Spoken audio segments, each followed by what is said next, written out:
How's everybody doing this afternoon? Good. Thank you all so much for coming. So my name is Clint Smith. I'll be the moderator of this panel. But first, before we get started, I wanted to thank the congressmen and women who organized and put this panel together. That's Congressman Cedric Richmond, Congresswoman Barbara Lee, Congressman Hakeem Jeffries, and Congressman Bobby Rush. And each of them is going to come up and give some short remarks before we get started with the panel.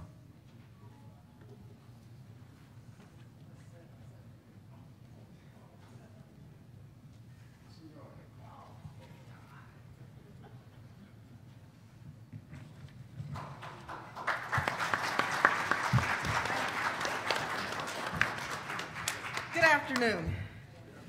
My name is Barbara Lee, and I represent the 13th Congressional District, home of the Black Panther Party, and also home of the Peace and Justice Movement.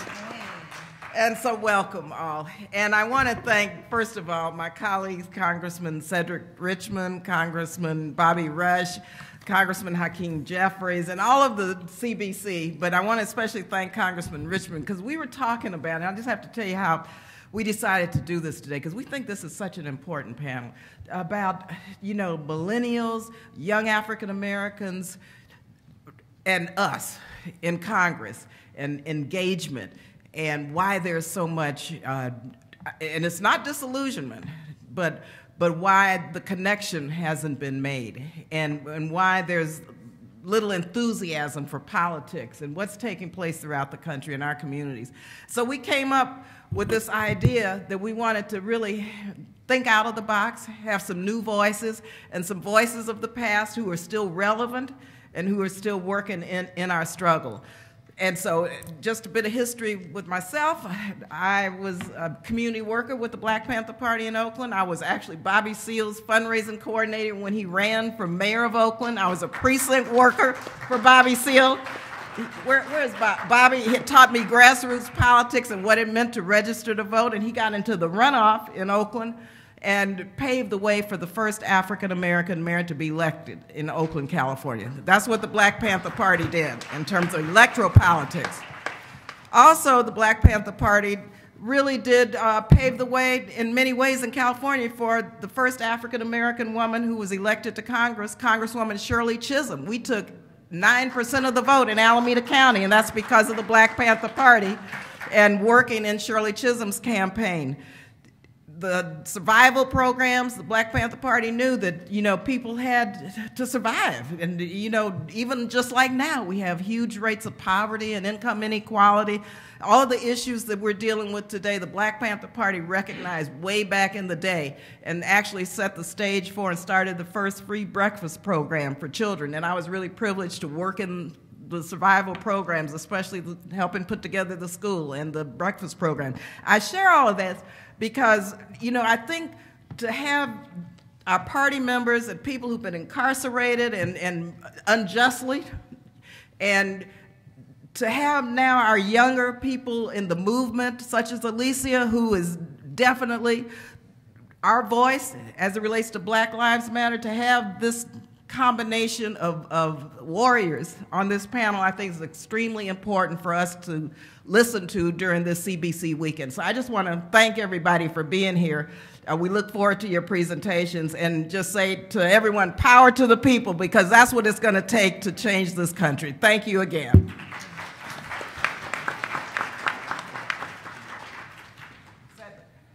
Now, my brother and colleague from New Orleans and Baton Rouge, the great state of Louisiana, who's a phenomenal leader, Congressman Cedric Richmond. Let me recognize Congresswoman Robin Kelly, who represents Chicago, Illinois, who just walked in. Robin, raise your hand. And as we talk about mass shootings all across the country, as we talk about the shootings that grab headlines, we can't forget about urban places like Chicago and New Orleans and D.C. and other places where we're losing people daily. So when we start talking about the mass shootings where 40 and 50 people get killed at one time, we still have to remember those neighborhoods and those cities where we're losing far more than that from our precious family members and so forth. Let me just thank everyone for coming out and tell you how happy I am to have this panel here today. But I think what this panel illustrates, and especially Albert, and I don't know if many of you all know Albert's story and the Angola 3 story, but the end of the story goes to show that elections do have consequences. If we had not come together in Louisiana and changed our Attorney General, Albert would not be there. Doesn't matter whether he was innocent or guilty or the best legal team or how much I advocated for him, it would not have happened. And I met Albert probably in 2003 or 2004 when Congressman John Conyers decided to come to Louisiana because I read about their case. And they had been in solitary confinement at that point for probably 27 years. And it was so arbitrary, so mean. And so Congressman Conyers and I drove up to the prison. The next day, or 2 days later, they released him from solitary confinement because we came. And after meeting him and Herman and Robert and knowing their story, I made a commitment to myself that out of all the projects I would ever do in the state legislature, and no matter where I went or how I got there, that I would never forget Herman Wallace and Albert Woodfox, because that injustice was just one that I had to right. And Herman, who was released, was able to die at peace because he died a free man. And he fought and fought and fought, and the judge ordered the state to release him and said, I'm awaiting my chambers because it appears that you all don't want to follow my order. If he's not home by the end of the day, I'm holding somebody in contempt and put him in jail. So we got Herman released, and I think it was a day or two later that he passed. But he kept up his fight because he knew he was innocent and he wanted to die a free man. And so I am so happy that Albert is here and he can tell his story about why he got involved with the Black Panther Party, how dangerous Angola was at the time, the fact that they would give guards guns and let them patrol the place, that it was the bloodiest prison in the United States of America, and they got together to fight for dignity, human rights, and safety, and fighting against some systems. He changed the prison, but he paid the price. And when you look at this panel up here, even the young people on the panel, for the fight and the struggle that they advocate for, they're going to pay a price. But it's up to us to make sure that they're not singled out and that they don't fight alone. So whether it's a guy who decides to kneel during a national anthem, especially when the concern is what he's kneeling for and not the fact that he's kneeling at all. So to these people that are on our panel today, because they're here, it makes the country a better place. And for the older ones, the fact that they were alive and the fact that they did fight, the fact that they did sacrifice, and the fact that their life plight changed just so we could be here, we owe them everything that's a part of our existence and all of our success. So let me just thank you all for engaging. I really want to hear what they have to say, but I do need to recognize one person, because as we still fight in Louisiana, whether it's out in Sterling, whether it's just the Baton Rouge Police Department that I think is just a systematically bad police department. Representative Joe Boyd, who is the chair of our Louisiana Legislative Black Caucus, is here with us today. So again, let me thank our panelists, Hakeem and Barbara, who people say that the Black Caucus is the conscience of the Congress, and that's nice and that's fine, but we're also the brains of the operation too. And Barbara Lee is one of those people, and the fact that we have changed our policy on Cuba, all of the credit on Cuba policy goes to Barbara Lee. So thank you all. Enjoy the panel. And I will bring up Hakeem Jeffries from New York. Saints play New York this week. Good afternoon. Let me first just thank my colleague and friend and brother Cedric Richmond, and of course the legendary Barbara Lee for partnering with us on this tremendous panel. I'm Hakeem Jeffries. I represent the 8th Congressional District in Kings County, otherwise known as the People's Republic of Brooklyn. And I'm pleased to stand here representing large parts of a district that was formerly represented by Shirley Chisholm, who of course Barbara Lee mentioned. And so I stand on the shoulders of an electoral legend, regardless of race or gender, but she was the first black woman ever elected to the United States Congress, and I think it's appropriate that in the context of tracing the history of black liberation and social movements, representing the contemporary generation are two strong black women, Alicia Garza and Tamika Mallory, and we're pleased with their presence here today, in addition to these legends as it relates to Angola and the Black Panther Party. Quickly, let me just share one thought. I was with the mother of Eric Garner, Gwen Carr, yesterday in New York City, dealing with sort of the latest injustice in the Eric Garner case, where it's come to light that Daniel Pantaleo, the officer responsible for killing Eric Garner in cold blood, was immediately put on modified desk duty at the time, has apparently earned almost $40,000 in bonus and overtime pay on top of the salary that he was making the day before he killed Eric Garner. He should be in jail. Instead, he's been rewarded for his conduct. Another injustice, and we're going to, of course, deal with that. But as I was preparing for this panel, I thought about Eric Garner again, as I often do, and the fact that he said 11 times, "We know I can't breathe." And I've often reflected on the fact that those words, "I can't breathe," if you would have just changed the first one, "We can't breathe," in many ways represents the struggle of African Americans in this country. Because from the very beginning, at the founding of the Republic, we had to deal with chattel slavery, one of the worst crimes ever perpetrated against humanity, of course. And chattel slavery lasted all the way until the Civil War.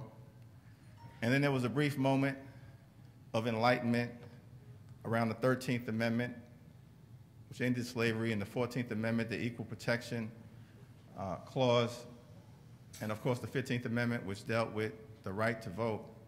But that brief Reconstruction period was quickly abandoned, and we moved into Jim Crow and the Black Codes and systematic lynching of African Americans, all designed to suppress our capacity.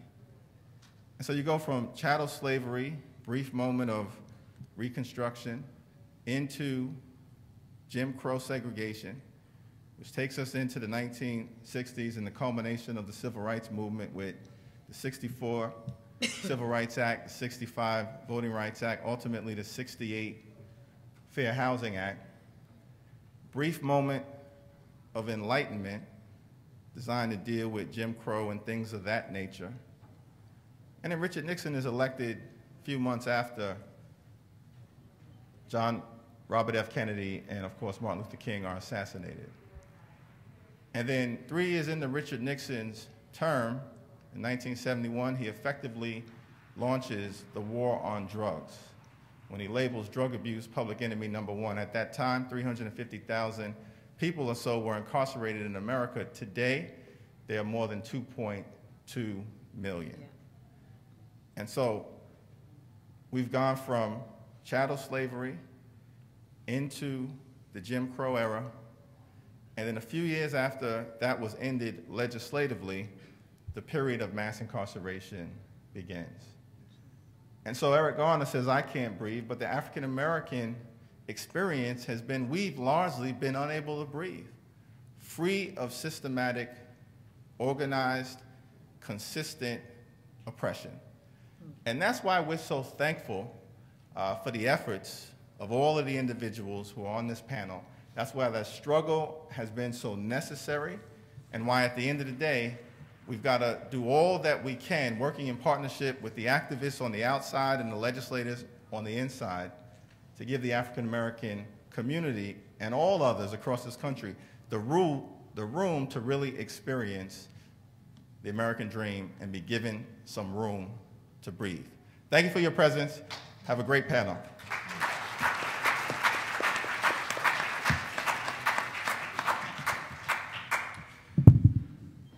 So I think we're going to start off the panel with having each of the panelists introduce themselves, and then we'll hop right into it. So first off, my name is Clint Smith. I'm currently a third-year doctoral student at Harvard University. I study education and incarceration as in the context of the history of inequality in the United States. And so I'm going to have each of the panelists introduce themselves, talk a little bit about the work they do, and then we'll start a conversation, and everyone will be in dialogue with everyone else. So Mr. Seal, would you like to start? Well, I'm Bobby Seal. I'm the founding chairman and national organizer of the Black Panther Party across the United States of America, while my friend Huey P. Newton sit in jail for 3.5 years. And of course, I became a political prisoner too for a short period there, 2 years in one framework. And I guess the last one I helped get out on a direct basis was Elmer Geronimo Pratt, when I collected several party members to do interrogatories for lawyers and others that Elmer Geronimo Pratt was in fact in Oakland, Berkeley, California, doing a retreat that I had called for all party members. In other words, for every chapter and branch and every committee framework, I needed 3 or 4 party members from every chapter and branch, because J. Edgar Hoover had announced first, in the first week or so in December of 1968, that the Black Panther Party was a threat to the internal security of America.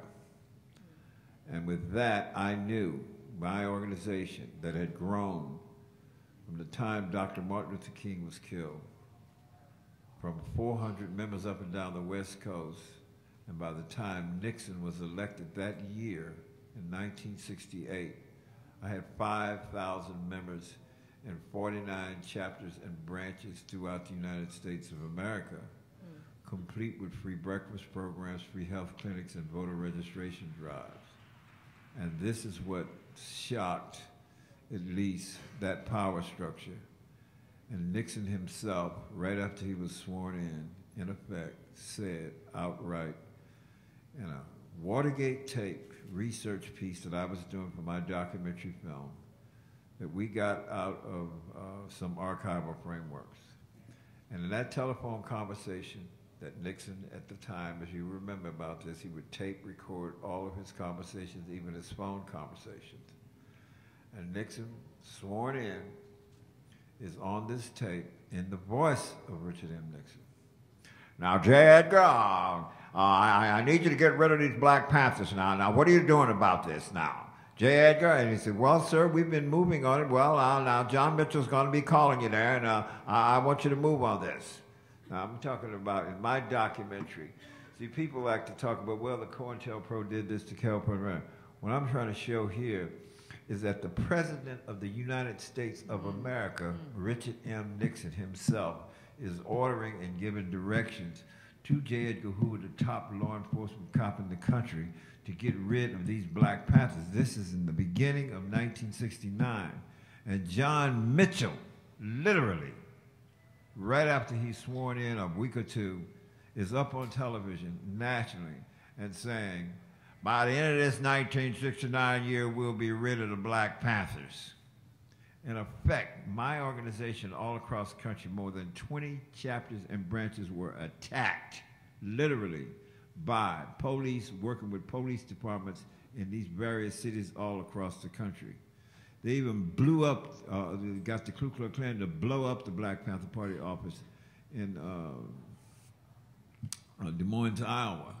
I'm just saying, talking about the criminal justice system, and when we look at that history, as Brother just knocked out, I mean, I go back to Leon Higginbotham's writings, Shadows of Freedom, I think he wrote it, and his whole point is that they made and structured laws from the beginning through the process, and they structured the laws on the premise of white supremacy and the premise and the notion of so-called black inferiority.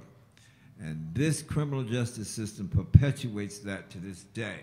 In every aspect we can look around and see, from trying to repress the vote to whatever as it relates to this whole process, of struggling for constitutional, democratic, civil, human rights to be afforded to all of us, so it helps us economically, et cetera. It helps liberate us educationally, et cetera. This is the whole problem. We're struggling for that, and it's a process of continuing to repress, kill, shoot, murder, et cetera.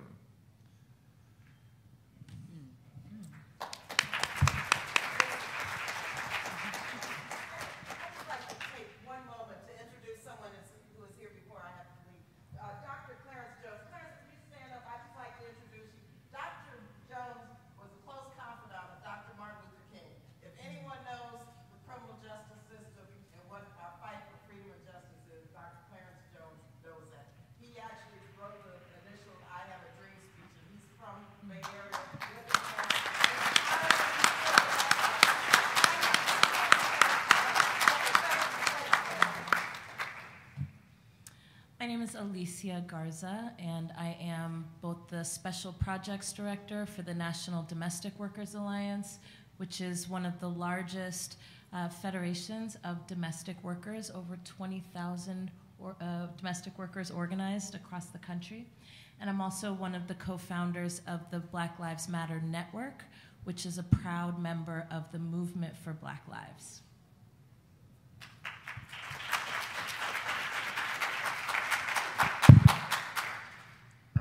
My name is Albert Woodfox, former member of the Black Panther Party, survivor of 44 years in solitary confinement because of my political beliefs and my political activities in Louisiana State Penitentiary in Angola, which at the time was known as the bloodiest prison in America. While there, I helped form, along with my comrade and deceased friend, Herman Wallace, a chapter of the Black Panther Party in the Louisiana State Prison. We also formed anti-rape squads because we did not want to see the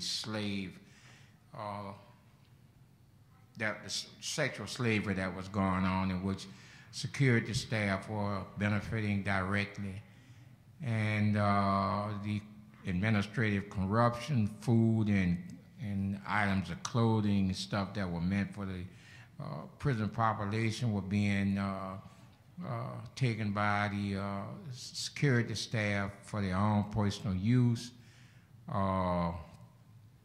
And, just trying to end the division between the whites and black inmates and bring everybody together to make them realize that we all had a common goal. It was the oppression and the brutality of the inmate population by the prison staff and the corruption of the administration. As a result of my activities, when correctional officer was found murdered in one of the dormitory units, I was the first inmate locked up for that crime, and as a result of it, I spent 44 years in solitary confinement.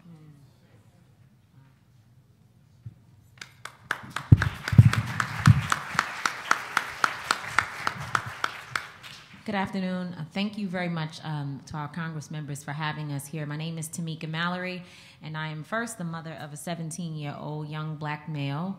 And so I come to this space not just as an activist and an organizer, but more of a parent who's concerned about the safety of my own child. My parents were two of Reverend Al Sharpton's first members over 25 years ago when he started the National Action Network. And I went on after many years of being a member, youth organizer, everything you could think of, to becoming executive director of the organization after working there for a total of 14 years. I left NAN to start my own firm, Mallory Consulting, which is a strategic communications firm that I'm running at this time with lots of clients who want to be connected to the community. A lot of them want to do projects with people of color or with Black people particularly, and really just don't know how to get in this space. And so they come to me because I really don't take clients that are not interested with investing in our community. And, you know, I met Congressman Jeffries. I have to call him Hakeem because that's my homie over there, many, many years ago on the battlefields. And I think that for us, it's really been about staying connected, even though he's in one space and I may be outside of a building with folks like Alicia and others protesting and marching. We've always been able to have a direct line into the building to be able to talk to someone who we sent to Congress to stay connected to us and not separate and say, we're over here and you over there.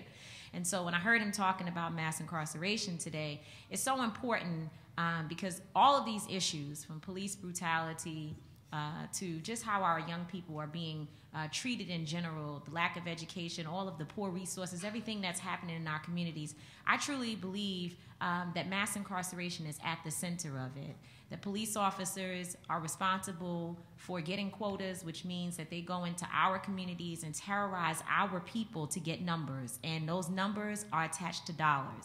And when you really sort of follow the track and trace it all the way up, you end up finding out that our people are in prisons making 23 cents an hour working for McDonald's, working for Starbucks, companies that when they get out of prison, they're not even able to get jobs with these same corporations because they have criminal backgrounds. And so people are making money off of our oppression and off of having us in that system. So why would anyone want to stop police officers for arresting us? And if one of us gets killed in the middle of it, then it's just a casualty of war. Because the idea is that we have to be funneled into the system so that we can continue to help them make big dollars. And I love the fact that we're here in a mixture between the activists and the congressional members, but you know, I hope that we don't believe that somehow this is just going to end because we say it has to end. We've got to make the sacrifice to really kick these doors down and make sure that someone hurts in the pocket for our people being oppressed. And so that's the position that we've taken from the Gathering for Justice. I work with Harry Belafonte and Carmen Perez, and also one of our members is here, my son Lennon somewhere. And you know, we've really been looking at this mass incarceration concept as being the centerpiece of many of our issues, and are trying to attack the entire condition where Black people are in this country from, you know, looking at that specific issue.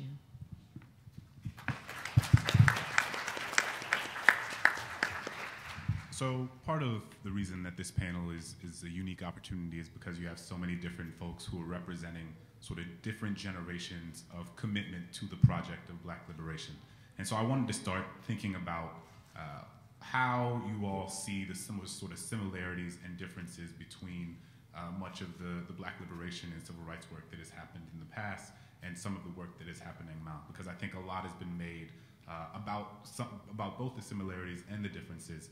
And I'd be interested to hear how each of you sort of makes sense of what Black Lives Matter is doing, the Black Lives Matter movement generally is doing that is building upon some of the work that has been done, and how it's similar and different in that regard. So maybe starting with Alicia. All right. Just kick the big question off right in front. So, you know, I had an opportunity to meet Mr. Seal just a few minutes ago, although I feel like we're very familiar.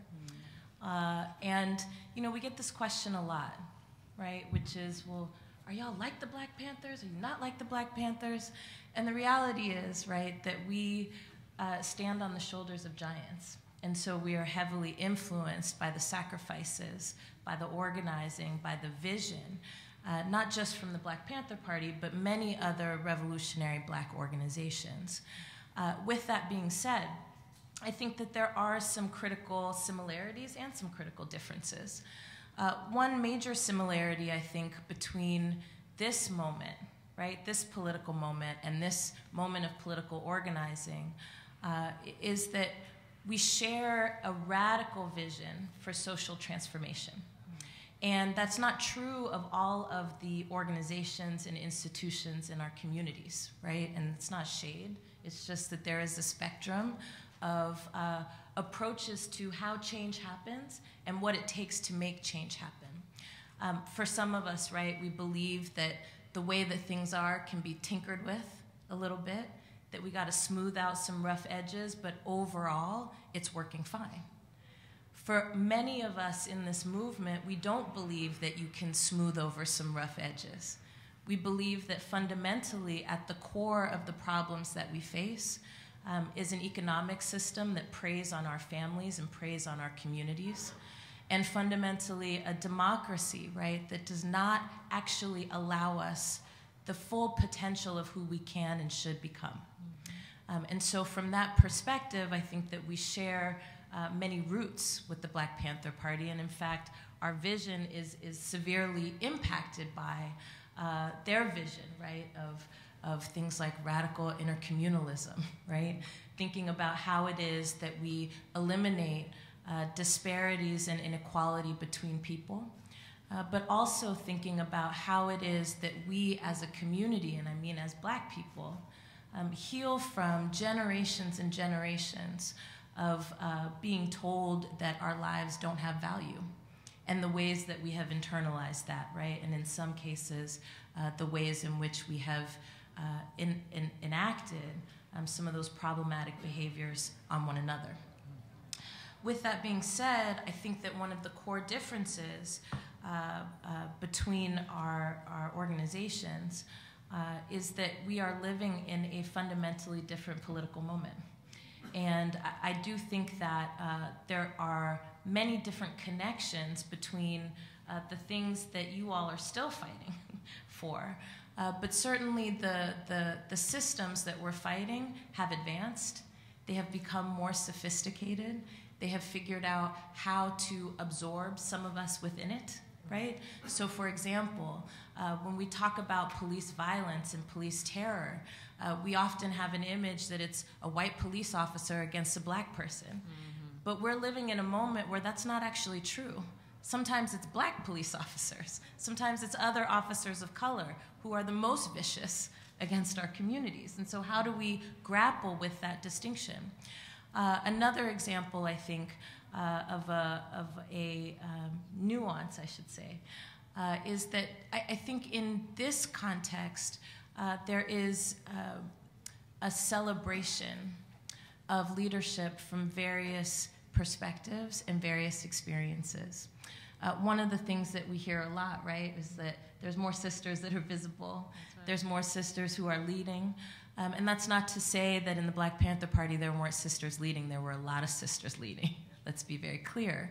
But certainly, even though I think we see more visible leadership, we still struggle with some of the same challenges of trying to figure out how we treat each other equally and with respect and dignity. So in a lot of ways, right, we are in what I call dialectical relationship to each other, that we have been heavily influenced by the Panther Party, and I think that we are also influencing some of our elders, right, to be thinking about what does it take in this moment to tackle the challenges that have ultimately, I would say, become more advanced and more complex since the days of the active days of the party. I would just say really, really briefly that, you know, we like to in this moment have a conversation about the Black Panther era, and then we sort of jump to the Black Lives Matter movement. But there was a whole no justice, no peace moment that took place as well, which is where I grew up. And each time there has been changes and evolution. And, you know, when we talk about women being in the movement, I mean, just looking at me, there are not many organizations that have lifted a woman's voice in the way that Reverend Sharpton did with me, and then also with Janae Ingram, who is around as well.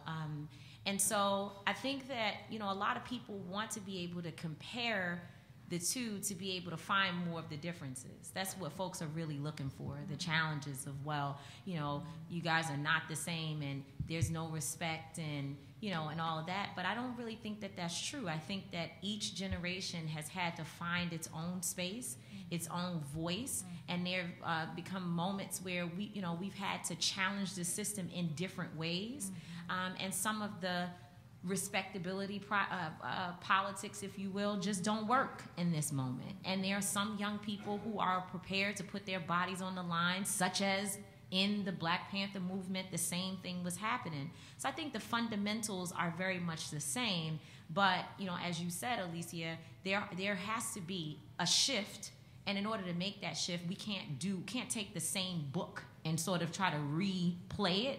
There has to be some changes and some upgrades to what we say, how we look, and who else can be, who else is accepted into the space, because that has not. There have been some people who have been left out and on the sidelines in this conversation, and now we are starting to bring those people in. The idea that a person who is formerly incarcerated can lead the movement in this moment is a very powerful thing for us to have developed to.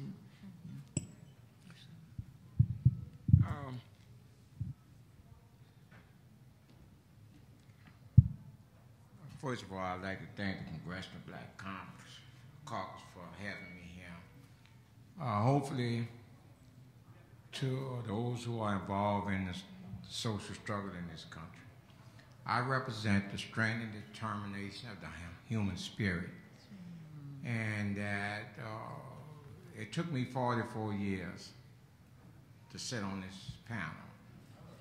It took me 69 years from the moment I left my mother's womb to sit on this panel. In between that journey, there has been more pain and suffering than any one human being should be asked to endure, but I would gladly make the journey over if it will help bring social justice and equality to the African American people and to people in this country.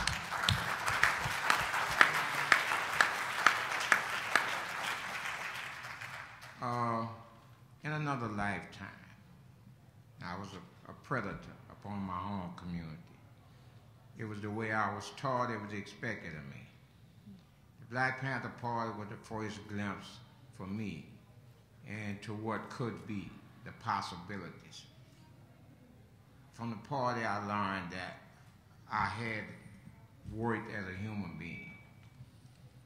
And in the darkest moments in my life, through claustrophobic attacks, panic attacks, beatings, gassings, and all the many other horrors of prison in general and solitary confinement in particular. Those are the things that carried me through these torturous moments. That first, I had value as a human being. I had something to contribute to my community, to American society. My cause then and now was the integrity of the human race. I thought that it was a noble cause. I felt that this cause allowed me to carry the weight of solitary confinement. February 19th, was my birthday, I walked through the gates of hell into freedom.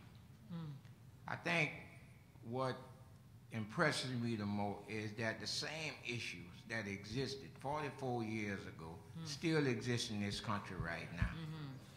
That the changes that everyone seems to think exist are only superficial, as evident by Donald Trump. Here's a man who is running for the presidency of the United States on a platform of racism, bigotry, sexism, and all the negative elements that exist in the human race. And we have to stand. In regards to how we feel, we don't have a great choice between candidates, but we do have a choice between evil and eviler. Unfortunately, that has been, the choices we've been, have to make for so long in this country. And it is expected of us. We have got to start a dialogue and a movement. And I think Black Lives Matter is a great movement. We talk about the difference. I think that the only difference is that it is generational difference. The Black Lives Matters that exists now was the Black Panther Party that existed in the 60s. And we have to support them, we have to embrace them, we have to love them.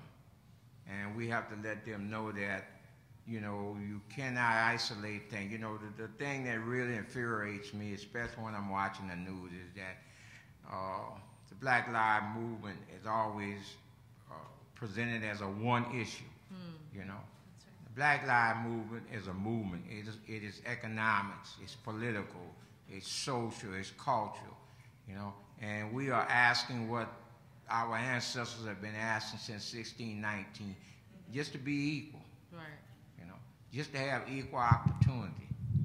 You know, and you know, right now, you know, my efforts are, there are a lot of political prisoners still in prisons in this country. The American government position is there are no political prisoners. That's bullshit. You know, Leonard Peltier is a political prisoner. Mumia Jabal is a prisoner. Sunday Al-Kolai is a political prisoner. Matula Shakur is a political prisoner. And the list goes, Harmon Bell, the list goes on and on and on. The question is, what are we going to do about it? Yeah. Are we going to continue this, you know, this 300-400 year journey? You know, we have got to do something different, you know, because we're almost predictable, you know. We live in a country where traffic violation carries the death penalty. Think about that. And police have been given the power to be judge, jury, and executioners on the spot, you know. And when we, you know, we're not even allowed the right to resist, to struggle, to fight against our own oppression. If we do, then we're criminals. We're not political activists. We're not social activists. We're labeled as criminals. And we have to start resisting, you know, this characterization of who we are. We have to define. That was the one thing about the Black Panther Party. You know, up until that point, I had always sensed or seen a fear in African American people in this country. The Black Panther Party was the first time that I saw African American people fearless, taking control of their communities, fighting for their people and for the betterment of the country as a whole. For the first time, I saw not what I was, but what I could be a part of. And the journey of 44 years in solitary confinement, it was presented to me that all I had to do was renounce the party, renounce my political brief. It wasn't going to happen. You know. So I sit here before you today. I want to thank you for the support you have given me. And when you feel hopeless, when you feel that there's nothing else you can do, remember 44 years of solitary confinement. If I can survive that, then we as a people, we as American citizens can survive anything. We have to make a change.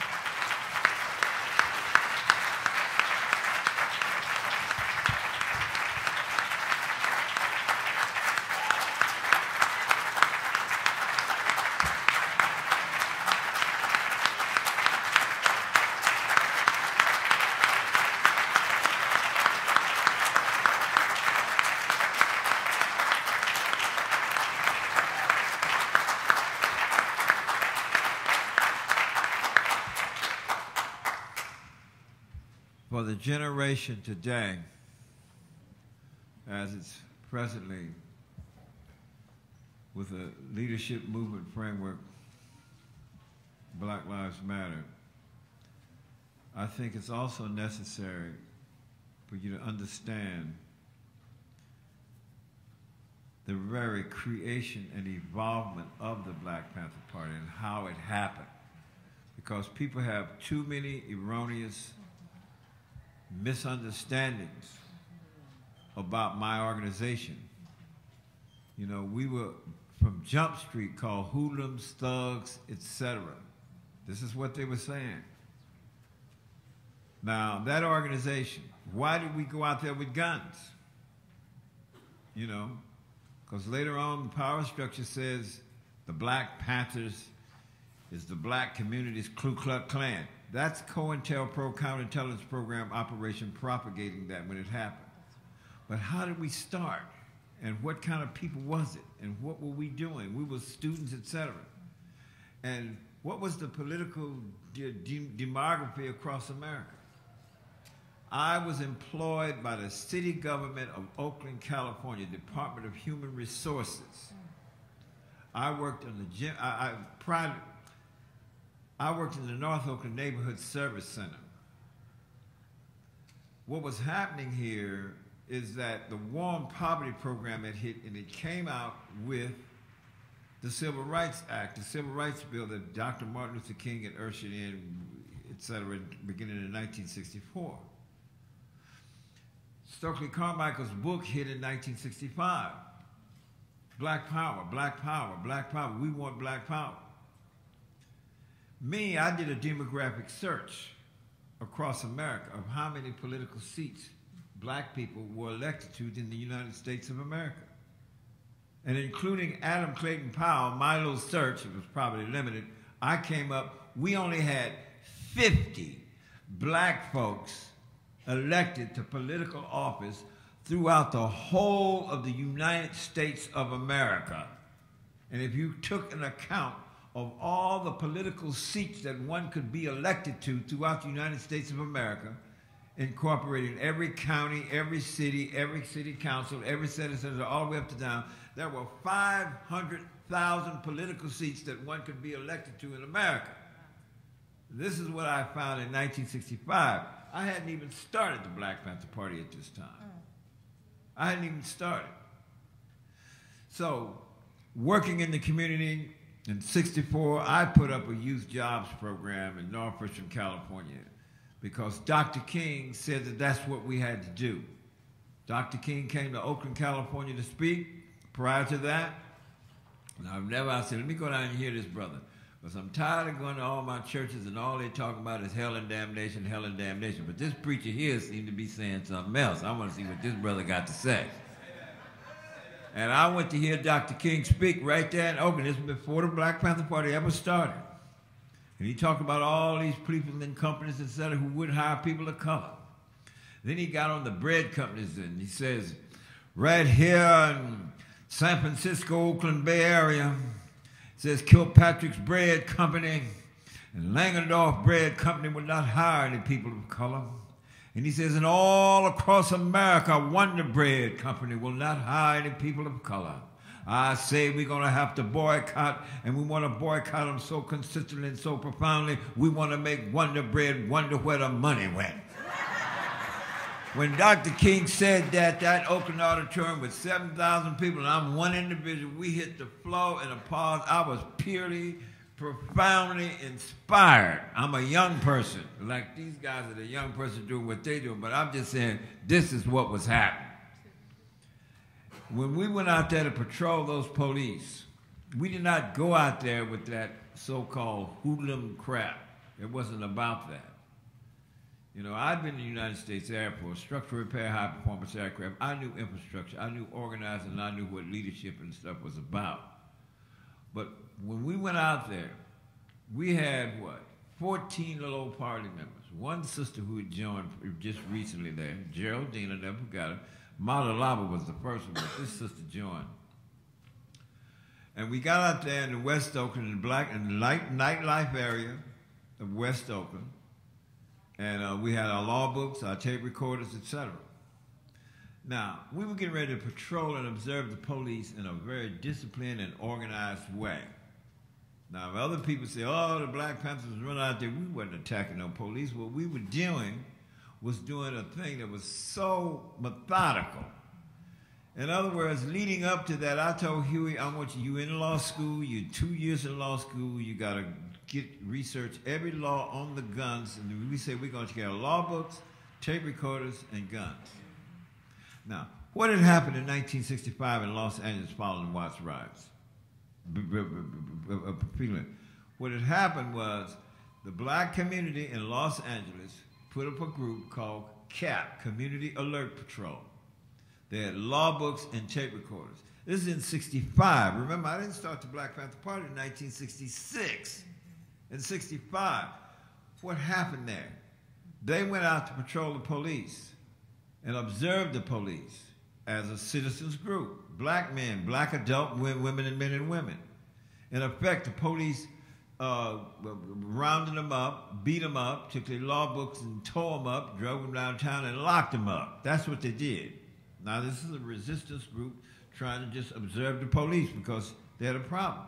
You see, when we see Black Lives Matter now, you're going to connect. I'm showing you how to connect this. So by the time we got started, we said we're going to have law books, tape recorders, etc., but we have legal guns, legal. Keep that word in mind, legal weapons. And we're going to take our shotguns with us, etc. Now, me, I've been raised with guns. I mean, I was a hunter, a fisherman, a carpenter, a builder, etc. I never had a problem for jobs. I mean, I had trades. I was an architect at 15 years old for my father and some of their building construction stuff. My point is, here we are. We researched every law on the guns as they were connected with the 10 Bill of Rights in the Constitution of the United States of America. Literally. And I said, Huey, he finally put it together. I really have to give Huey credit because he went and did that. Because I had to talk about some crazy mess that he was talking about. And then I said, you do this. You know, I had to mentor Huey into understanding what we had to do. And he did that and put that together. I got the office, I got the other stuff, I had the paycheck, I had a big, long, big, juicy paycheck from the city government of Oakland. I had the resources to create everything and get even, in other words, and we went out there. Now listen to this. We was in 2 cars, we packed in, it's 14 of us. When you ride in the car, you cannot have a lie around the chamber, one of the law points, because we had every law point on the gun. I mean everyone. You cannot have a live round in the chamber of a rifle, a shotgun, a long gun did not apply to a handgun. Half our troops had long guns, half of them had handguns. Law books and tape recorders. We got out the car, we parked the cars. We walked down the street and we saw the policeman down there. He had a young man and he made him stand as we walked down, stand in the back of the car, and the police opened his passenger side door and got in. Young arrestee was standing back there. Several people, it's the nightlife district, Slim Jenkins and all others, whatever flavor, 10 or 20 people out there. We walked down. The cop looked up, he had not looked up, had not seen us. We walked, it's 14 of us, one sister, and then I got him up, I said, stand, I said, step off the curb. They stepped off the curb. People looking at us, who are these people? Old man come out of the grocery store, and then you had the liquor store, and then you had Slim Jenkins. And as he come out, he said, what they got in their hands? It's nighttime, it's 9 o'clock. And somebody said, what they got in their hands? Sticks or something? And so the tall brother over there, he says, Joe, be quiet, them guns. And he said, guns? I'm getting out of here. And then Huey turns around. That got the cops' attention. And as Huey turns around, says, no one leave, everyone stay here. We have a right to stand and observe these policemen who've been brutalizing us. And as Huey turned around, the cop says, you have no right to observe me. And this is Huey's shining moment of anything he ever did.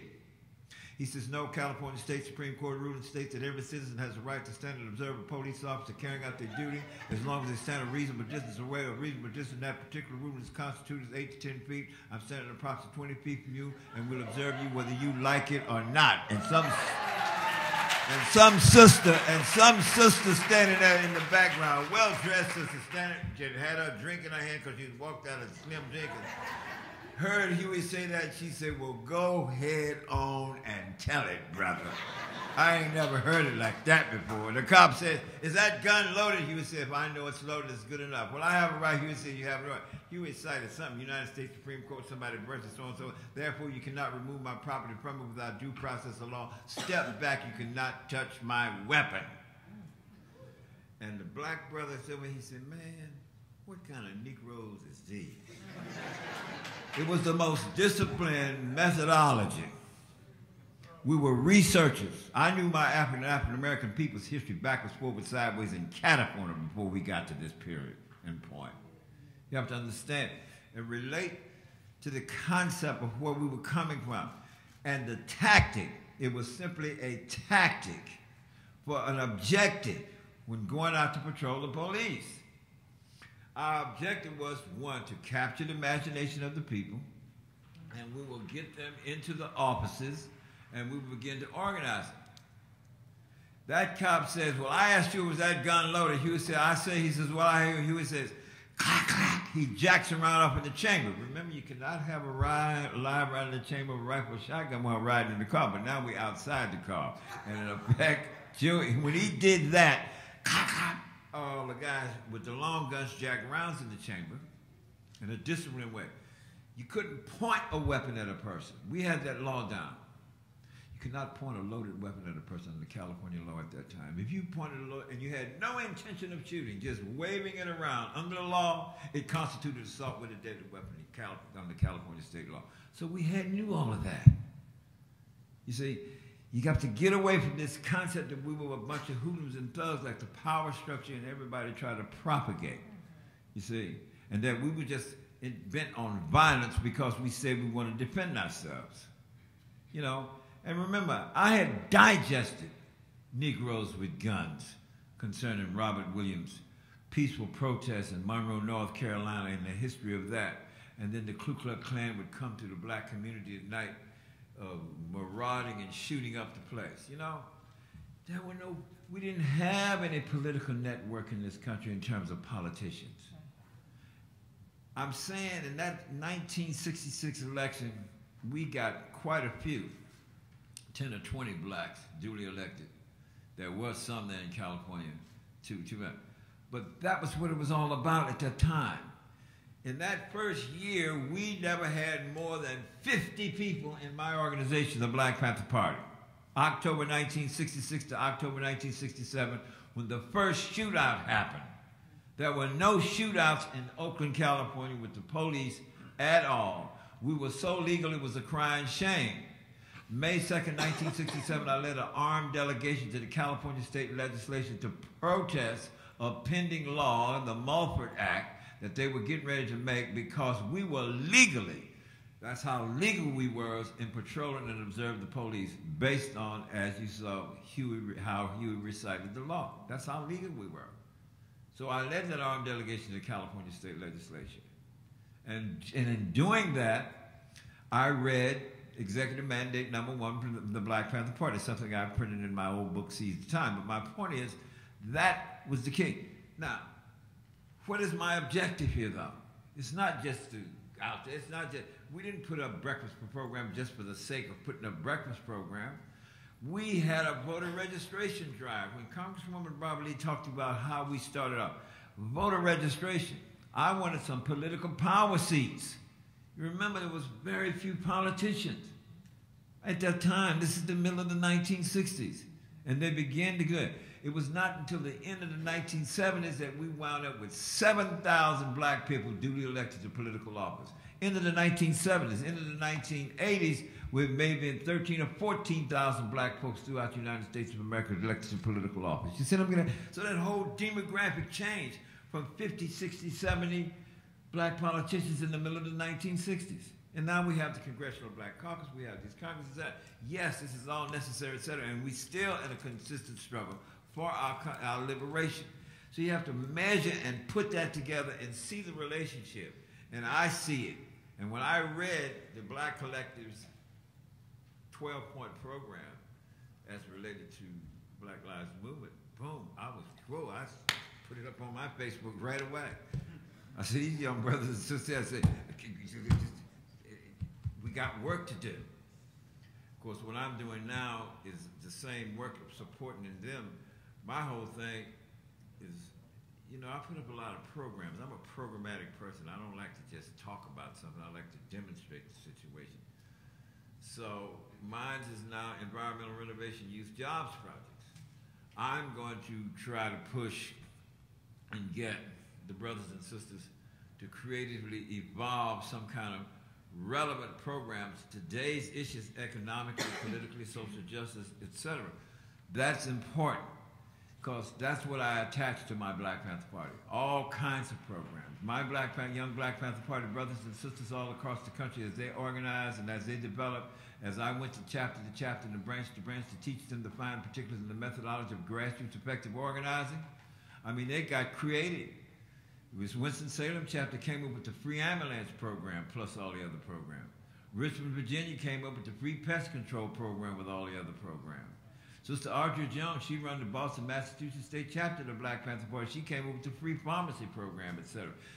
And next thing you know, we have 22 different kinds of grassroots programs that we are serving the people, but at the same time, we are organizing them politically and electorally in the community.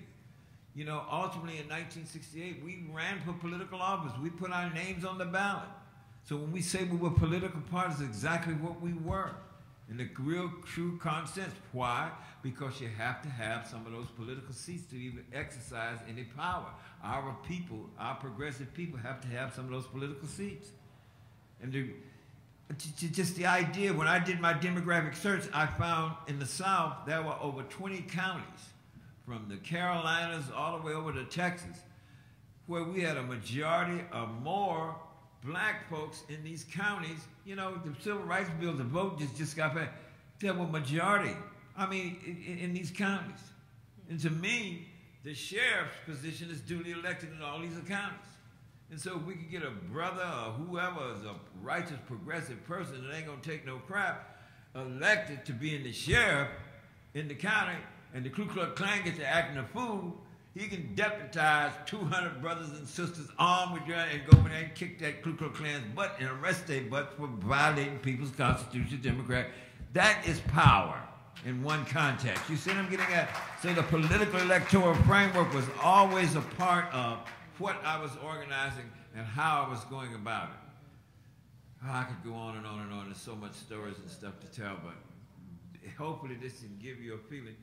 And we got to support Black Lives Movement, and they got to get creative in many different ways with this movement framework and however we, what I can say. All right. So something that both Tamika and Mr. Seal brought up is this idea of the economic implications of the sort of public policy that affects black people's lives in a deep way. That wonderful idea that Dr. King said, make wonder bread, wonder where the money went. And I'm thinking about that, and I'm thinking about how Alicia said that the system is a lot more sophisticated than it used to be, right? It's not as clear as a Wonder Bread not hiring black workers, or not as clear as the Montgomery bus system not allowing black people to ride in the front of the bus. So I'm curious, in a new era, right, and when the movement for Black Lives is tackling these issues, but they're often much more pernicious, much more subtle, what it means to hit someone in the pocket, what it means to engage in a public policy fight with economic implications in a world, in a context in which that is not as clearly demarcated as it used to be.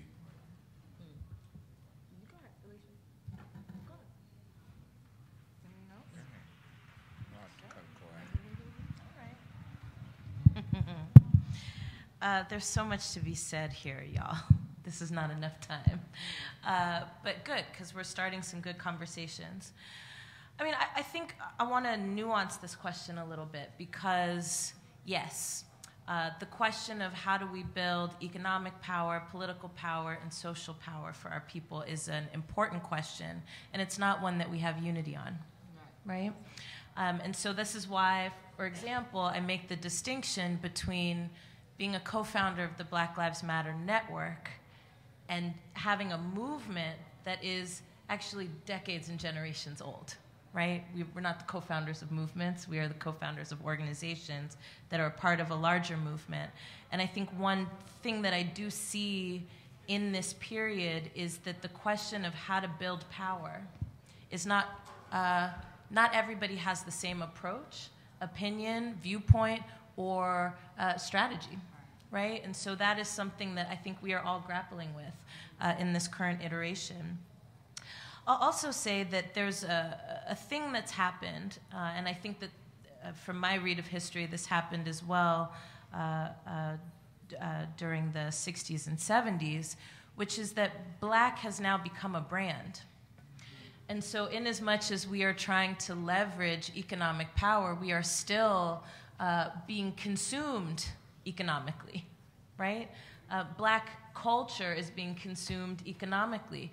Even Black Lives Matter is being consumed economically, right? And so Black Lives Matter becomes a thing to get close to. It becomes a thing to wear on a t-shirt, right? It becomes a thing that you can buy. Now celebrities are all in it, right? But it starts to lose the saliency of the demands, right? And so when you see people like Colin Kaepernick taking a stand that, quite frankly, I'm not sure what all the controversy is about. He's just told the truth, right? But he is losing sponsors, right? Because suddenly he has kind of transgressed the boundaries of what is supposed to be acceptable for Blackness, right? But he is certainly a site of profit. And so it's something for us to consider and for us to think about. With that being said, I do think that part of what it would take for us to galvanize a level of economic power is a level of coordination and cohesion that I think we are still building, right? So lots of times people will say things like, well, why can't you just boycott? Y'all should do boycotts like we did boycotts.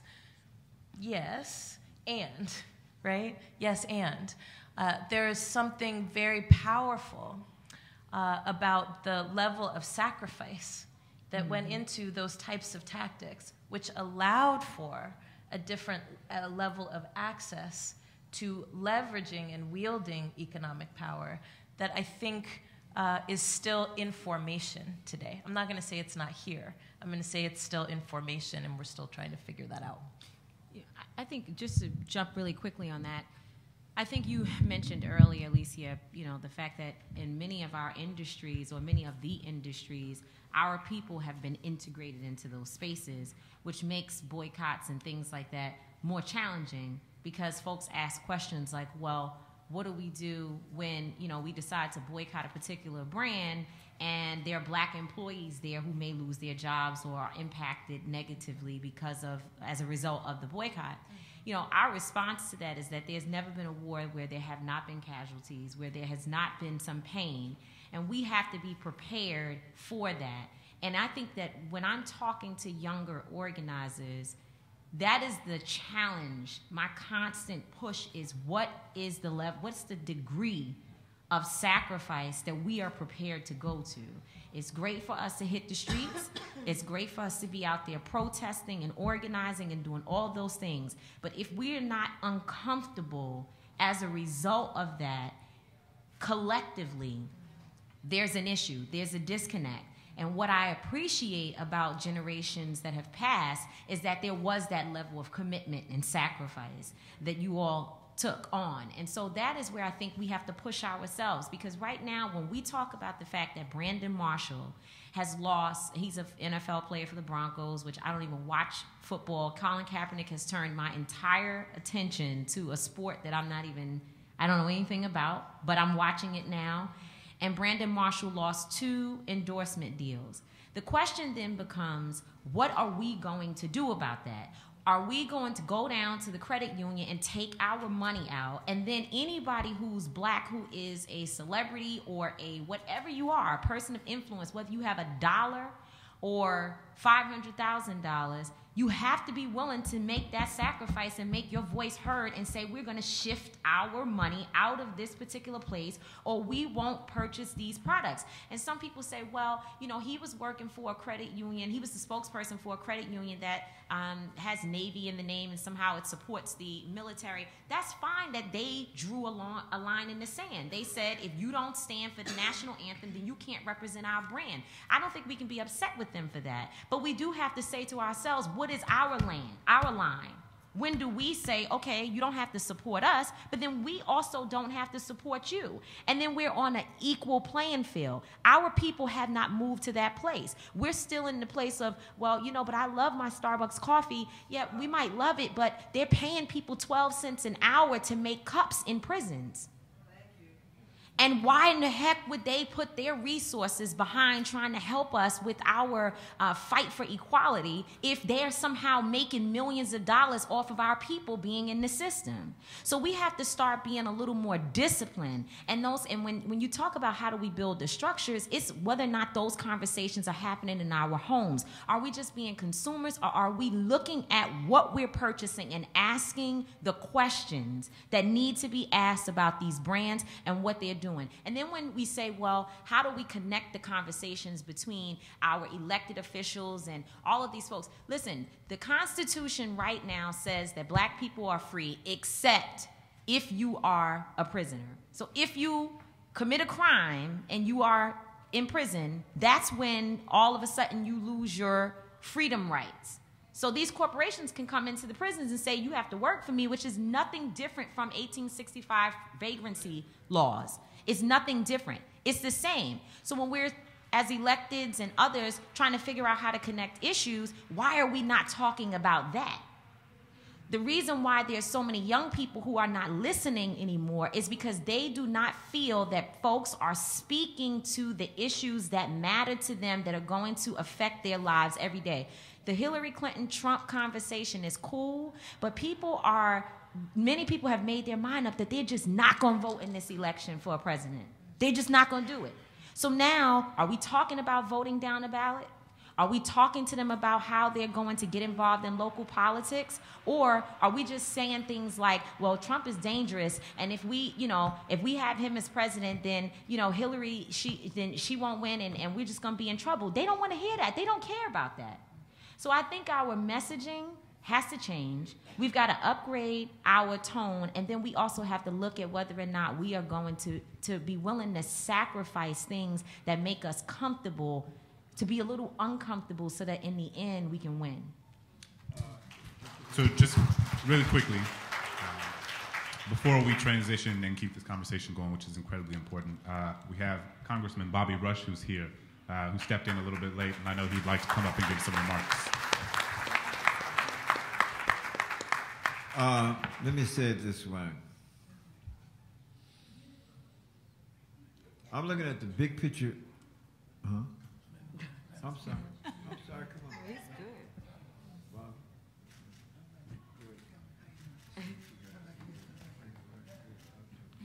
Bob. You all please excuse me. I got a brain trust going on at the same time.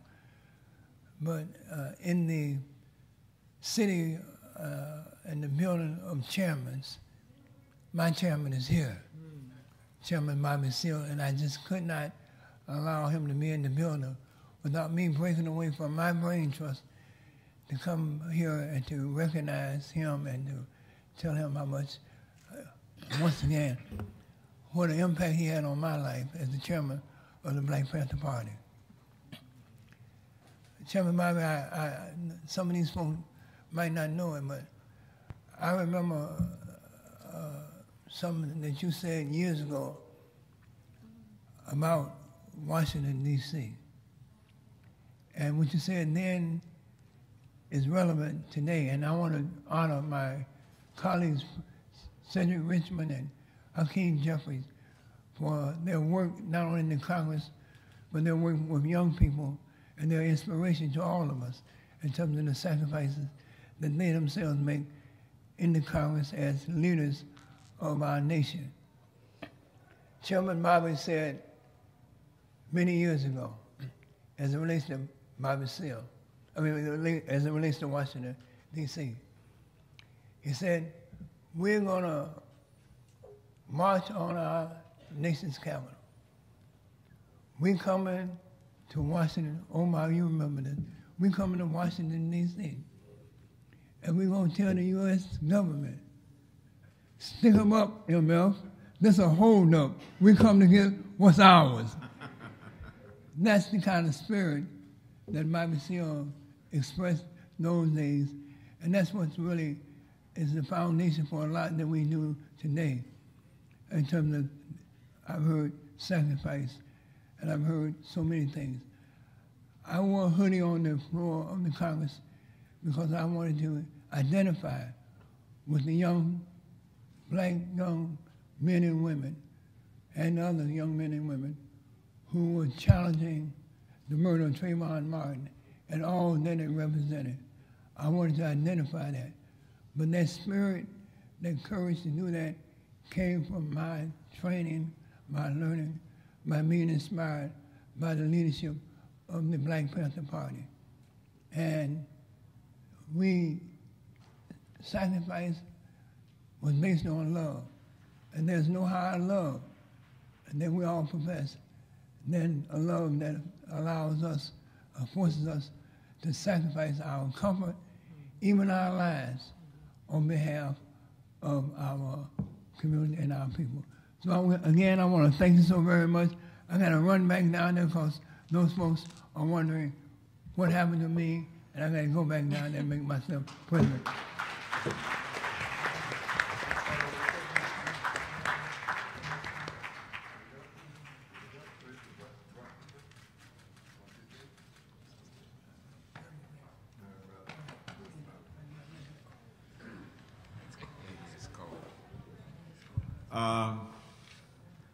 I'm looking at the big picture. This election, I'm not voting in this election because I got to stop Trump so much.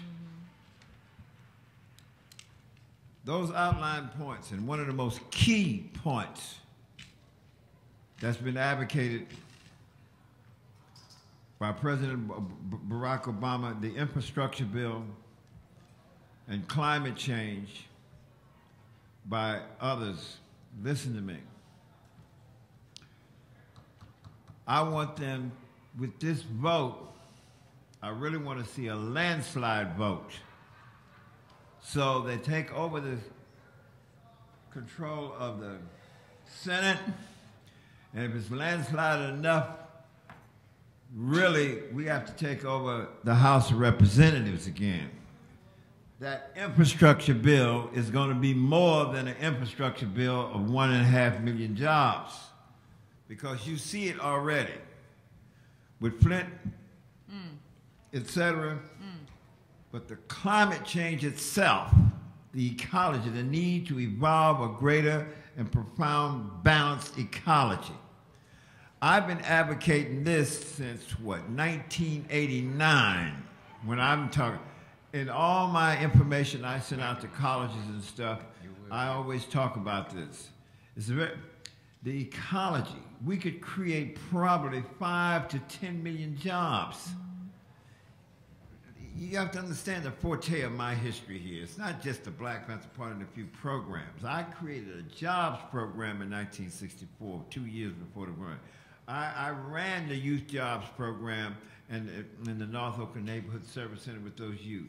I'm the one that went to the boards, and when those little committees were sitting there allocating that money, and I had to report to the committee, I said, now you got some of these, this is the Oakland guy. I said, you got these kids cleaning out these lots, cleaning out, garages and stuff like this here, et cetera, et cetera. I said, but I need some more money. I said, I want to hire 4, 5, 6 people. I said, well, I've been out the whole community where black folks live and landlords and stuff. I said, places need painting. I said, they need to repair stairs in some of these places, et cetera. I talked to some of the landlords. I said, I need you to hire in here, let me hire them, because I'm the carpenter, I'm the builder, I'm the man.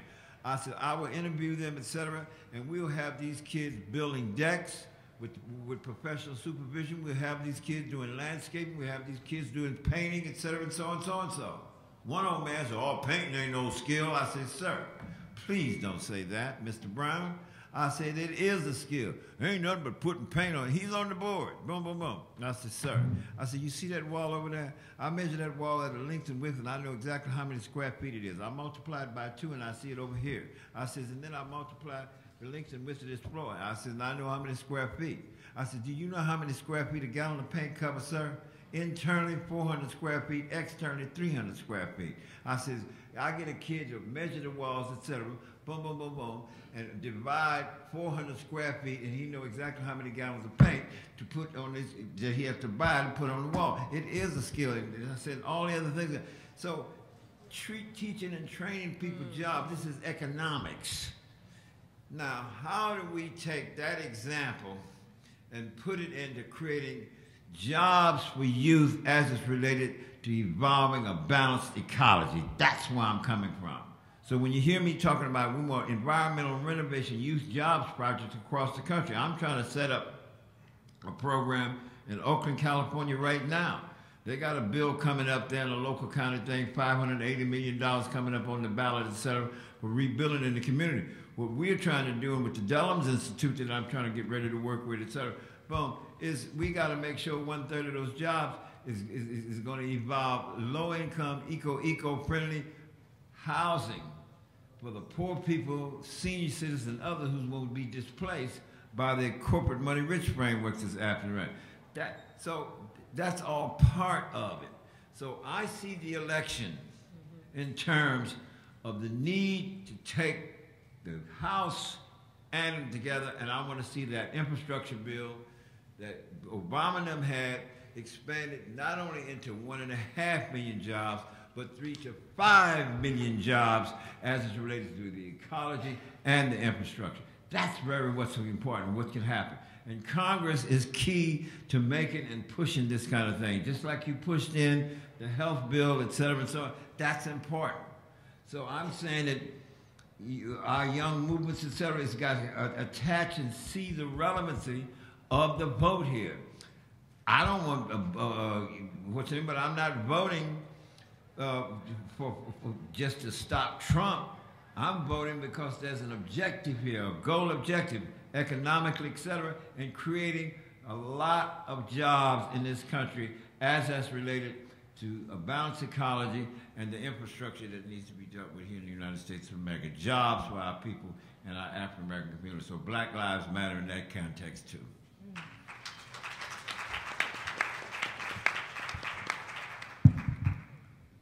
Albert, do you have anything you wanted to say on that?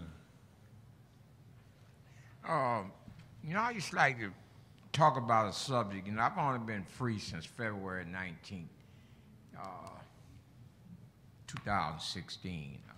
As everyone knows, I spent 44 years of solitary confinement, but I was in a prison within a prison. And we have to start discussing the prisons in this country. As Congressman Richmond said, 2-point-something million people are either in prison directly or on probation or parole. And in that time, the prison industrial complex has become a money-making machine off the miseries, so many live families and stuff, And so we have to find a way to start holding them accountable when they trading on Wall Street. That gives you an idea. They no longer see us as human beings, but as commodities. Every bed represents a dollar sign for them. So there's no initiative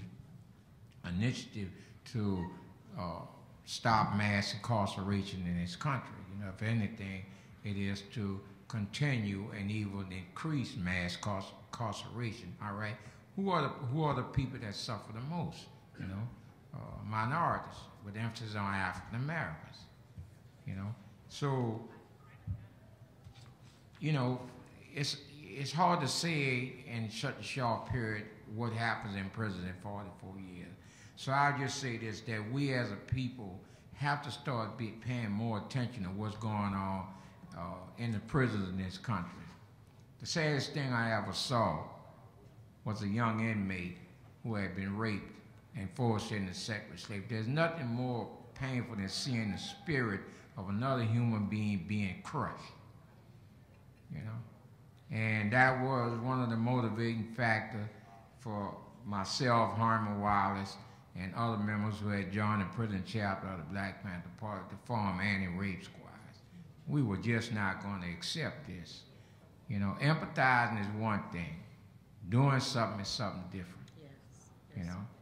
And as sisters have said up here, to me, in my observation, the thing lacking in social struggle in present America is the willingness to sacrifice.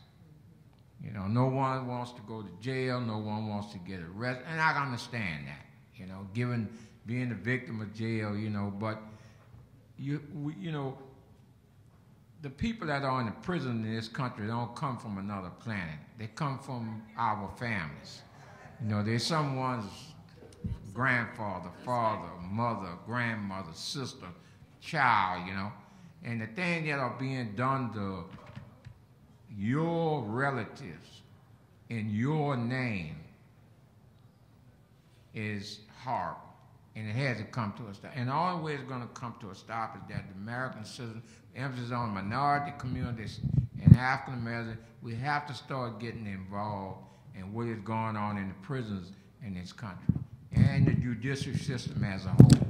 It all starts with the cop patrolling our communities, and it ends up in the state penitentiaries in whatever state we are, the federal penitentiary, wherever we live. So we have to start taking more interest and, you know, and not forget that there is a very horrible and ugly situation in this country with the judicial system and the end results, which is prison. So thank you all so much for those really important comments. And we're going to transition now into Q&A because we want to make sure that you all have opportunities to ask questions. So what we're going to do is, for the sake of the cameras and the audio there, make sure you come up. If you have a question, come up to the microphone here on the left side of the room. And if you can do that, we have about 15 minutes, and we'd love to hear from you.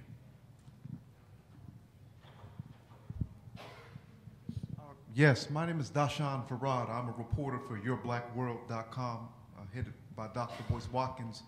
And my question to Alicia, if I heard you right, you said that you're affiliated with Black Lives Matter?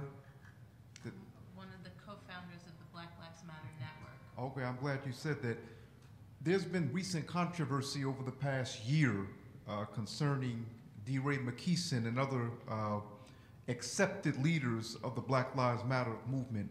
How would you respond to accusations from other activists who are not considered Black Lives Matter, who have said that the leadership of the Black Lives Matter movement has been co-opted by media whores?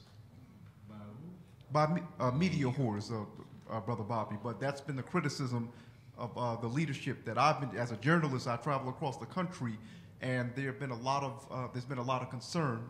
Bringing up that concern has been Tariq Nasheed, as well as Sister Nyota, one of the founders of the Hands Up Don't Shoot movement. Hands Up United. Yes, ma'am, out of St. Louis, Ferguson.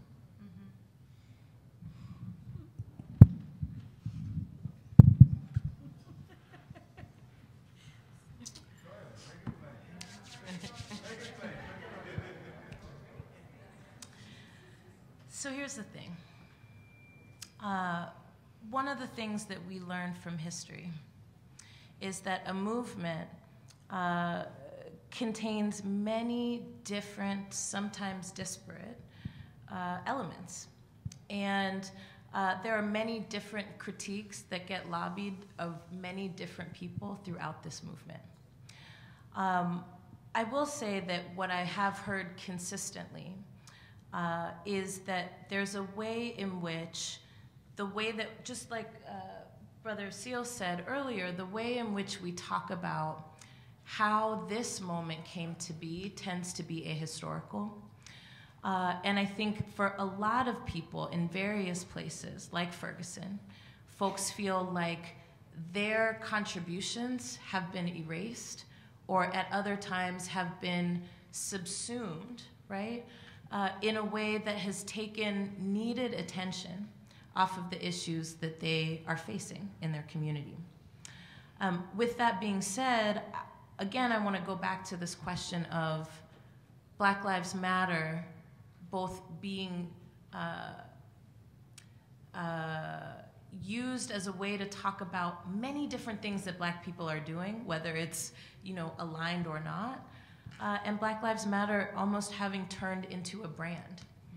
And I can't blame one person for that. I actually blame a media apparatus, right, that is not vigorous enough, not rigorous enough, I should say, to understand the distinctions between us and how we're connected and related. For example, within this movement, there are many organizations like Hands Up United, like Black Youth Project 100, like Black Lives Matter Network, like the Dream Defenders, but yet all of that gets lumped into Black Lives Matter, as if there are not unique and important contributions that people are making that are also connected to one another, and that makes people feel a kind of way. The other thing I want to address here with your question, because I know you're looking at me like, why are you not talking about DeRay McKesson? It's okay.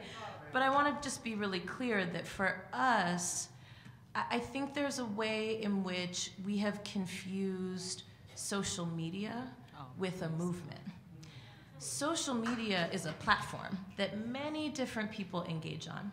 And we have, in some ways, created personalities on social media that don't actually mean anything to real people in our communities. And we give it too much attention, in my opinion. So with that being said, I'm not in a position to shade anybody who I think ultimately wants to see change happen. We may have different approaches, we may have different ways that we do that, we might even have different politics, and quite frankly, we do. But with that being said, I think that what I would like us to focus more on is what is the work that people are doing in their local communities? How are they connected to one another nationally and internationally? Because this is an international movement. And what are the lessons that we're learning about what's working and what's not working? We're not interested in kind of feeding this idea of there being beefs between leaders. There are many leaders whose names never get called, like my sister Melina Abdullah, who is here from Black Lives Matter Los Angeles. They just led a 52-day occupation of LA City Hall in protest of the unjust multiple murders of Black people in Los Angeles County with no consequences. Lifting up names like Aislinn Pulley from Black Lives Matter Chicago, who has been doing incredible work to ensure accountability for an unaccountable prosecutor. And in fact, what we know now is that Anita Alvarez is out and Kim Fox is in. That is largely due to the work of organizations like Black Youth Project 100 and the collaboration between BYP, Black Lives Matter Chicago, Assata's Daughters, and so many others.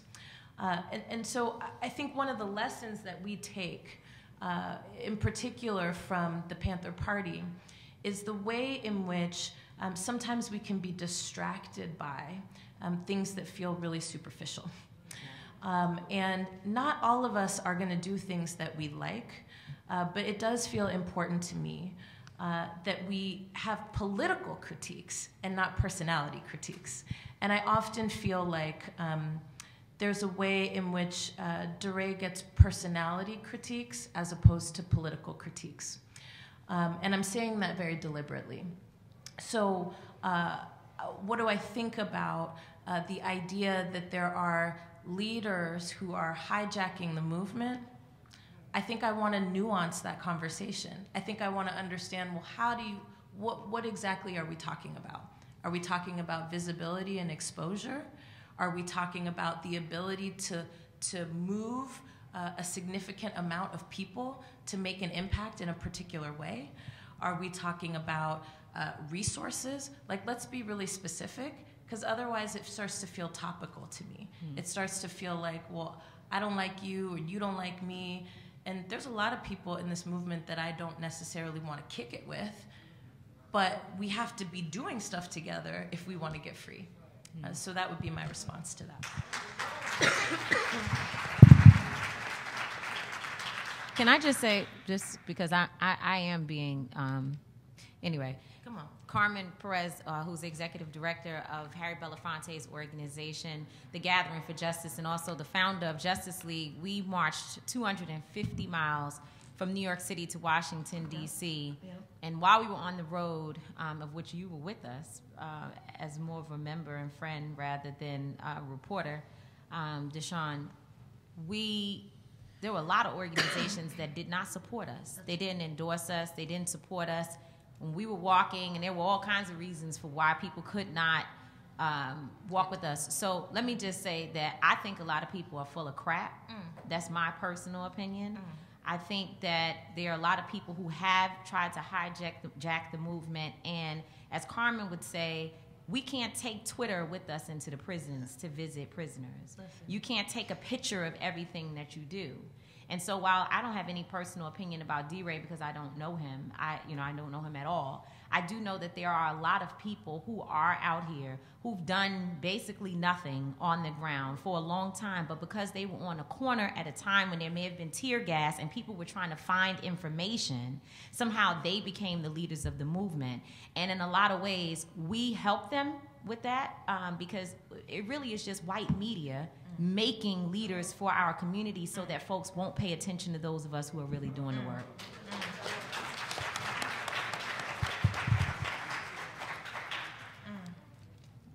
Even as a questioner, that's hard to follow up with. I was hoping the applause would be a little bit longer. My name is Quentin Anderson. I'm the president of the Justice Alliance in Baton Rouge, Louisiana. My question is more from a political power building perspective. Eugene Robinson of the Washington Post recently made a really good point about why Republican efforts to reach into the black community usually fall short.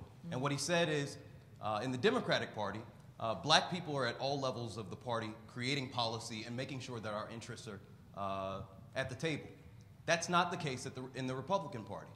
And my question is, I know why we've made our bed in many ways with institutions on the left, but every 4 years, every 2 years, what that creates is an existential crisis for the black community because we have to get our folks elected, like the Democrats elected, or else we're not going to be represented in the next administration. And that's a dangerous thing because it does set us up where sometimes we do have to choose between the lesser of two evils, where our interests might be minimally represented, but that's better than our interests not being represented at all. And so what are we doing to make sure that our interests are being represented at a policy level on the conservative side too? That way, no matter what elections, what the outcome of elections are, we're still at the table. That's a good question. I think we've been failing in that area. That's just my personal opinion. I think we have definitely allowed people to take us for granted, and we also somehow have just decided that the Republican Party is going to represent us, that the Democratic Party is going to represent us, and have not even thought about the fact that there are some young Republican brothers and sisters who are out here who want to be a part of the process, but are not at the table for various reasons. And I'm not saying that that's our fault, but I do think we need to do a better job of figuring out how we can leverage our vote on all sides and not just Republicans versus Democrats. I mean, just looking at all parties, or whether or not we need to establish our own party, that we really work to ensure that there are candidates in office, or that we are supporting who will support our communities. I don't have the grace of defending Black Lives Matter as Alicia and Tamika has exhibited. I would just like to say this. Someone once told me that a drowning man would grab a turd of shit if it flew by. So we have to learn how to swim and stop grabbing turds of shit. Learn how to swim. Excuse my language, you know? You hear me? I'm done. That was over. Exactly. That was it. You hear me? Yes. Good afternoon. My name is Marcus Burgess, and I'm the Vice President for University Advancement at Florida Memorial University, where we actually house the Trayvon Martin Foundation on our campus in South Florida. The conversations we've been having with Ms. Sabrina Fulton and the university is creating a concept paper on social justice. The problem that we seem to have is all the political leaders, all the activists, everyone seems to have all these answers, but we still have our kids dying in the street. We still have our kids being raped and molested. We still have so many problems going on, but no one has shut up and listened to the kids, to the youth. And so I want to personally invite each of you on the panel. We're going to host something next month in South Florida where we're going to shut up and listen. We want all the people who are trying to get elected.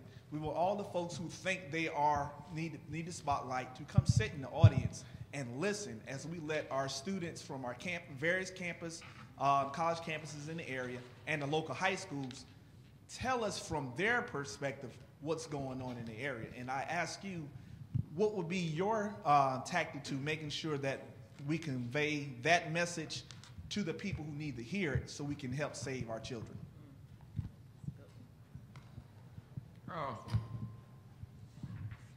Unfortunately, my perspective is somewhat different from the experience of mostly everyone on the panel.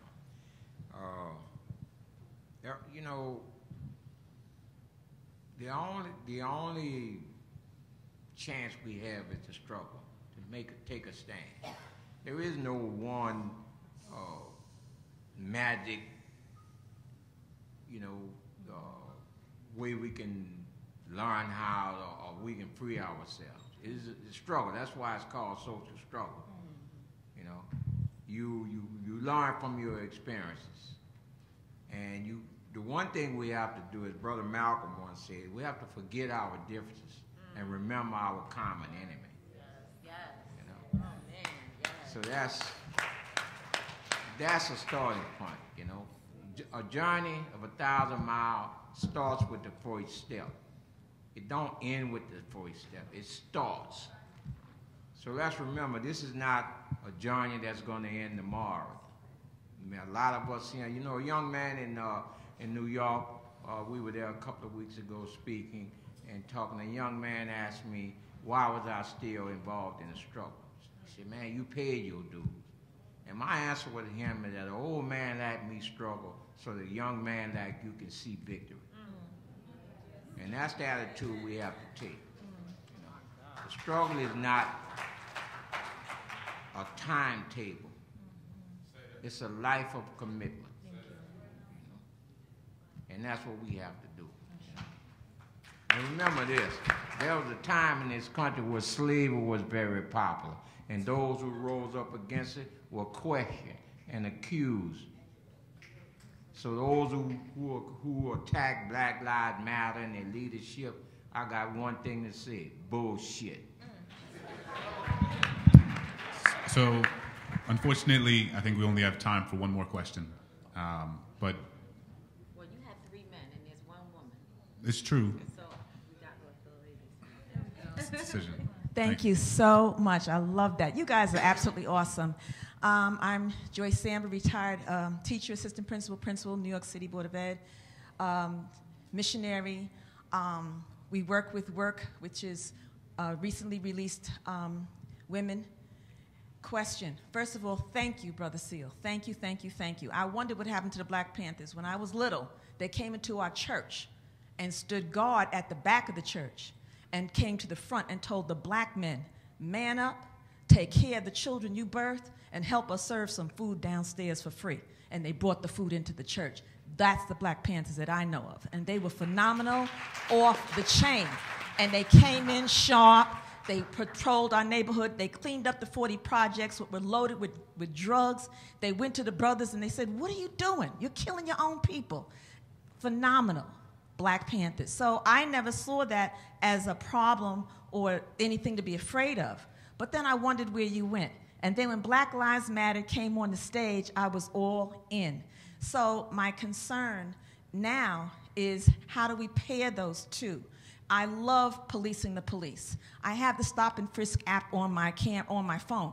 And I pull over whenever I see them and I do what they say, do push that button and film. So, but what else can we do to protect our young people? Because that is my pension. My 12-year-old's going on 40. I've probably lectured at more than 550 colleges and universities since 1967, when my name became a household word across the United States of America.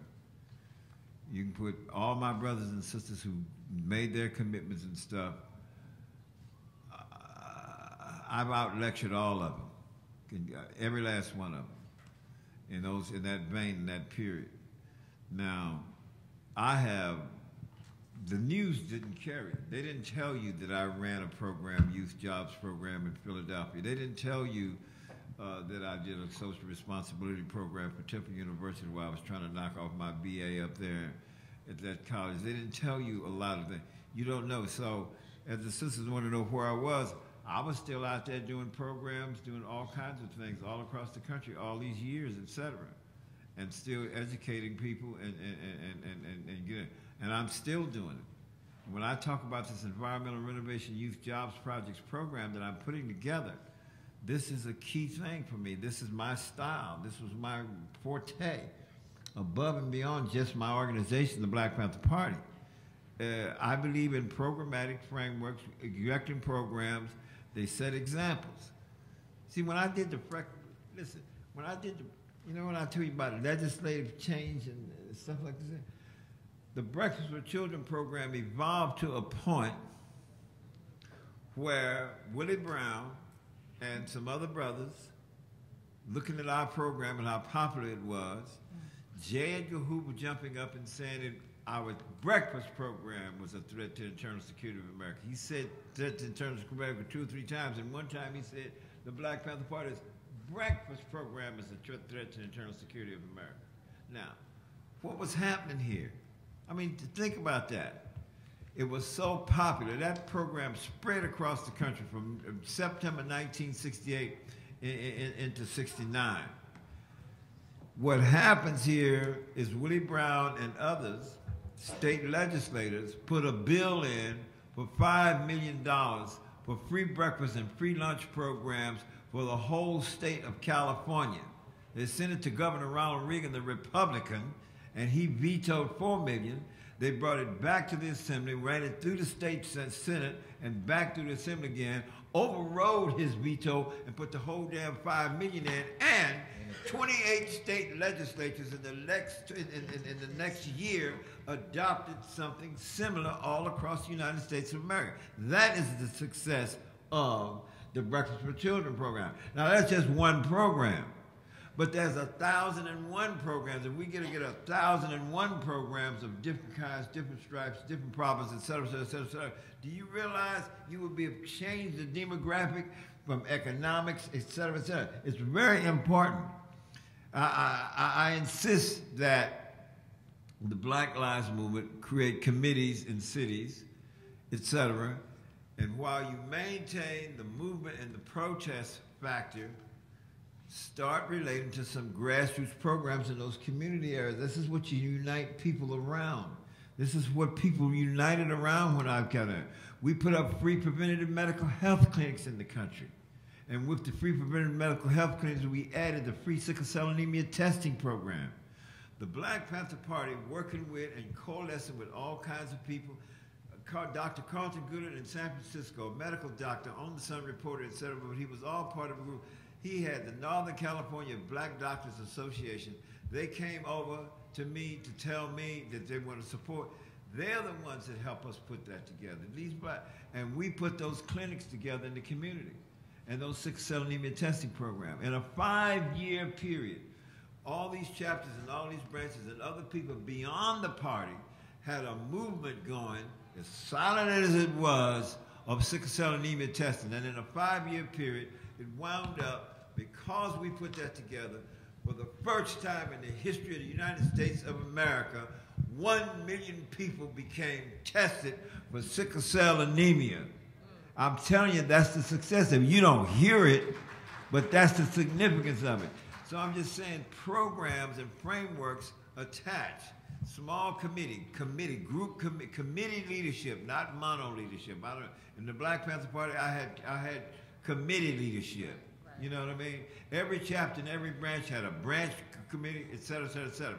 And I'm the chairman of that. And Eldridge Cleaver was part of it. Huey Newton was on it, et cetera, et cetera, et cetera, et cetera. That's the way I ran things. In the Chicago chapter and other chapters, they had the committee leadership. but you have, and I made them, you got to put these programs up in the community. And then you're going to identify your councilmatic districts, you're going to identify your supervisorial districts, et cetera. Who's the politicians here, et cetera, that we can support and or run somebody for political office. That's how those programs are all connected with trying to help change the demographics of electing more of us individuals to make those decisions and make those monies and funds operate in a positive, progressive way for the people in the community. That's what it's all about. Can we give our panelists a round of applause? Thank you for what's been an incredibly important, spirited, and really essential conversation. I think some of them might be available to chat afterwards, but and thank you to the congressmen and women who made this event possible. Thank you all for coming.